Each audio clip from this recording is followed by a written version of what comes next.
Hi Roy, nice to speak to you again. The same, Jeremy, thank you. Oh, good stuff. Well, it's nice to see you back. You've never been relegated from the Premier League with Palace, Fulham and West Brom. Can you do the same with Watford, having seen the boys now for a week? What do you think? Yeah, I think it's more than possible. I mean, I wouldn't have accepted the challenge had I not believed that we could help out and help the club to stay in the Premier League. So in that respect, I'm quite confident that the work we do will have an effect. But of course, the proof of the pudding is always going to be in the eating, and it's going to be very important that the players, react well, I suppose, to what we're asking them to do, and most importantly, that they can produce the level of performances that are going to be necessary, because this particular league, in terms of relegation, it's a dogfight. Sure. Claudio had some kind words for you when he was leaving. He called you a fantastic manager. Did you speak to him at all, and has Elton rung at all? I haven't spoken to either, but I would be really happy to speak to both. I mean, I regard Claudio Ranieri as a friend and have done since my days at Inter when he was the manager of Fiorentina. He's not only a good coach, he's a real gentleman, and of course his CV goes without needing any mention at all. And of course Elton John, or Sir Elton John, I mean, that's someone I would love to speak to. So if ever he feels he wants to speak to me, I shall be available at any hour of the day and night. Roy, you worked for the Pozzo family back in the early 2000s at Udinese. Did you have any reservations about working for them again after what happened there? No, not at all. I mean, what happened there was certainly as much my fault as any I could attach to them. I don't know that I was ready to go back to Italy and take on the job that I'd agreed to do. But in many ways, our relationship then was not bad at all, I didn't think. And since that time, which is really over 20 years ago, I've spoken to Gino on many an occasion, and I've even spoken to his father. And so as far as I'm concerned, that's water long under the bridge and had no effect at all on me accepting this invitation to work for them again. You know, though, that life as a Pozzo manager is short expectancy-wise at Watford. You're the 16th in a decade, and Sean Dyche, who you meet on Saturday, was the first. What do you think of the churn at Watford?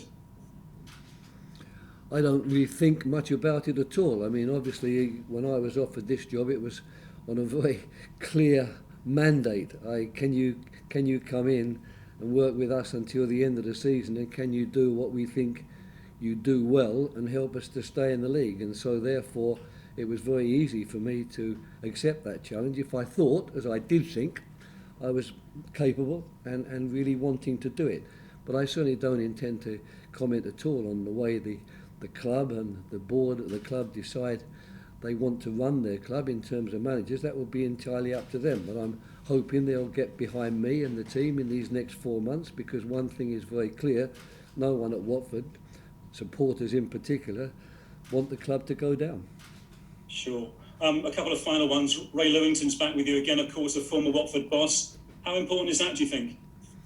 Well, I don't know that being a former Watford boss is important as such. It's nice for him to be back. He was very well respected here, and there are still some people at the club who knew him when he was manager. So it's a nice homecoming for him. But the most important thing with Ray will be the work that he's able to do with me and alongside me with regard to the players in trying to make certain that we become a better team and not a team of individuals. We've got to do. Now, every manager wants to do that, and I'm not saying that I am the only people who work on teamwork. We all do.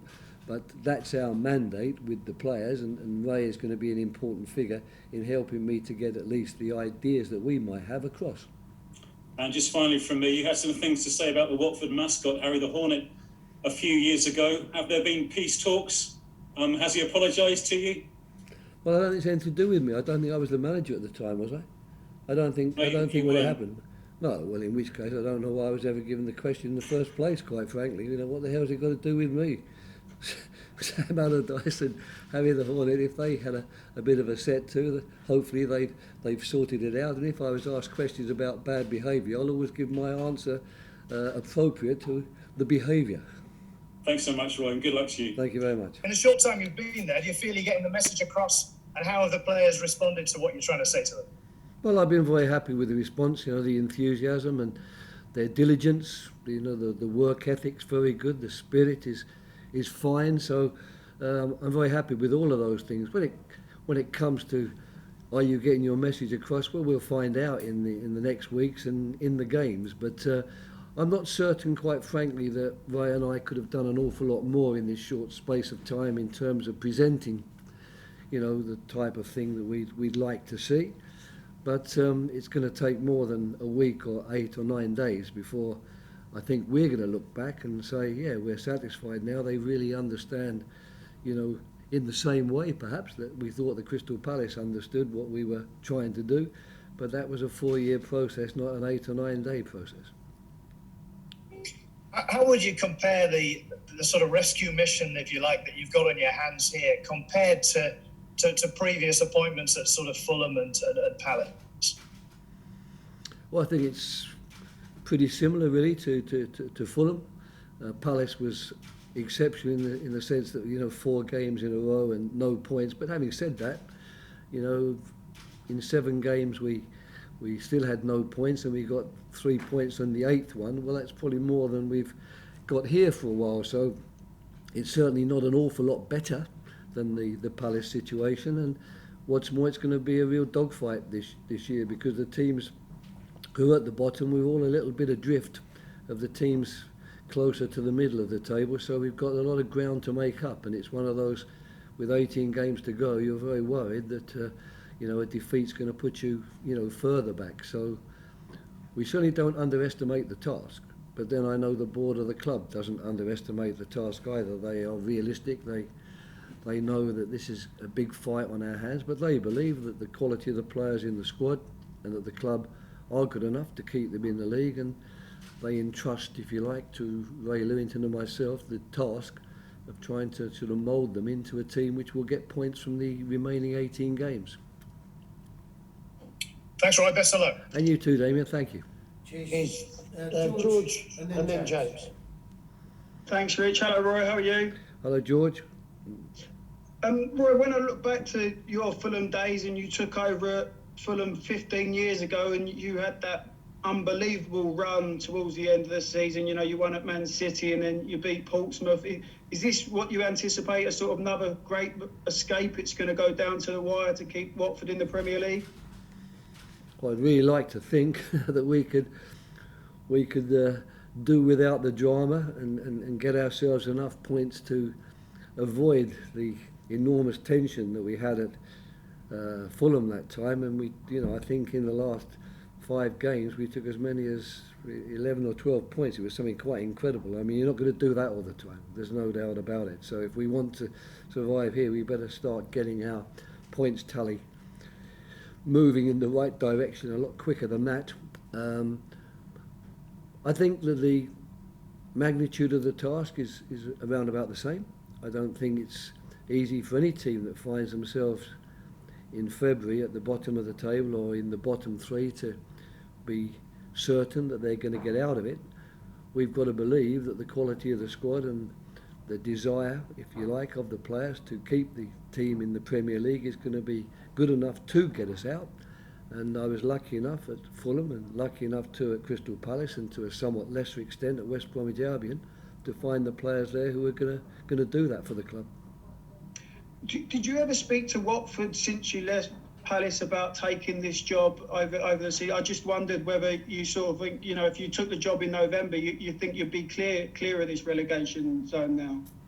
No, not at all. I mean, I think that the person that I'm replacing here for these 4 months is Claudio Ranieri, who is a top-class manager and a top-class guy into the bargain. So I'm certain that when Gino and the board of directors here decided that he was the right man for the club, I certainly, from afar, thought I could understand the decision and would even be prepared to congratulate them on it. Unfortunately, things panned out as they did. Claudio was the unfortunate man to be on the end of a really bad run of results, and the board decided they wanted a further change, which has opened the door, if you like, for me to come in and do what I will try to do in the circumstances to make certain that the team is still in the league, the club is still in the league at the end of the season. And no signings you've made. I know you've had a very short window of time to make new signings, but no new signings. Is that maybe, am I thinking, oh, you're confident with what you've seen from your squad that you can keep Watford in the Premier League? Well, you're attributing a lot of things to me, which I certainly can't take any credit for at all. I had no input whatsoever in any of the signings that have come to the club, and I don't intend really to have any input either into if the club feels they've got to reduce the squad, as I know they've got to, and got to release players. The same again. I arrived on Tuesday, did 3 sessions, if you like, before the window, and did an awful lot of other things apart from the sessions in that time. But one thing that I didn't do was to sit with the board talking about the signings that need to be made or people who need to be left out. And in any case, the signings that the club wanted to make, they had made right at the start of the transfer window, and I'm in the same situation with those new signings as I am with many of the other players, learning to know them, learning to find out more about them, learning to find out how we can best use them. That's going to be our task. So I'm afraid when it comes to transfers, you can really strike my name off your list of potentials in terms of influencing it. Thank you. Good luck. Thank you. You spoke about the lure of the pitch being something which is difficult to resist. Can you maybe expand on that and explain why you decided to come back now? Well, whether it's a wise decision or a foolish one, time will tell. That's the first thing. Why did I come back? Well, I think it was an exciting offer that I received. You know, a club that had decided that they needed to find a new coach, manager to take over for this last 4 months of the season. Surprisingly, it was, I suppose, because I wasn't expecting any calls from Watford or anybody else for that matter.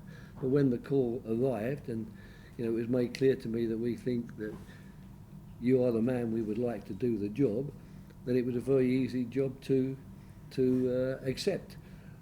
Because it's a fascinating challenge, because there are good players at the club. I've seen that watching them play throughout the season.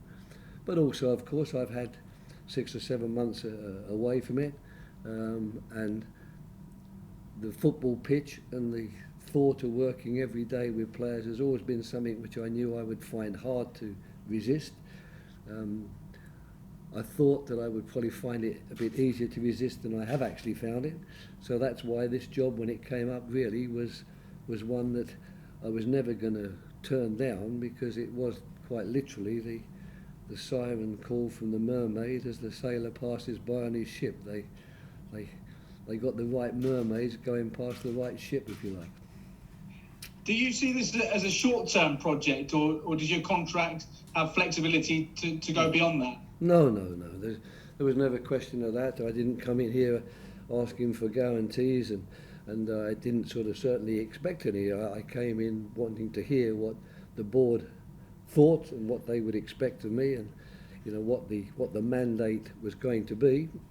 I guessed it was going to be a fairly simple mandate: come here and keep us out in the league, so at the end of the season, when your time runs out with us, we're still there. And I'm more than happy with that, and so are they.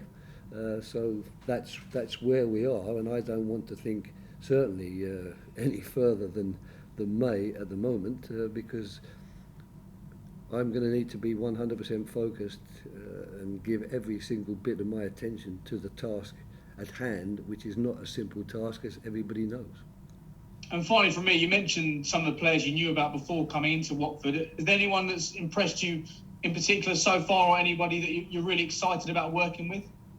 I'm excited about working with them all, so I'm going to skip that question, not go into details with individuals. I am quite literally excited and pleased to be working with them all. The response, if you like, on the training field couldn't be better in terms of people trying hard and trying to impress us and working hard to do what they do as football players. So I'm probably going to have to wait a good few weeks before I can really answer that question, because at the moment it's hard enough with 23 players we had out training today, making certain you identify everyone correctly, because normally it takes a little bit longer than a few days before you recognise everybody. Thanks, Roy. All the best. Pleasure.